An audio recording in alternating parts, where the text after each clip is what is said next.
We live in a world overflowing with opinions. Everyone has a platform. Everyone has an answer. But confidence isn't the same as wisdom. Biblical wisdom begins by recognizing that God sees what we cannot.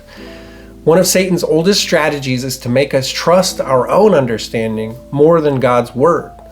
That temptation began in the Garden of Eden, and it hasn't changed. We still hear the whisper, "Decide for yourself." But Scripture calls us to trust the Lord with all our heart and not lean on our own understanding. This chapter also points us toward Christ. The New Testament calls Jesus the wisdom of God. If we want to know what God's wisdom looks like, we look to Jesus. How he lived, how he loved, how he spoke the truth, and how he willingly went to the cross to save us. So here's a question I'll leave you with today.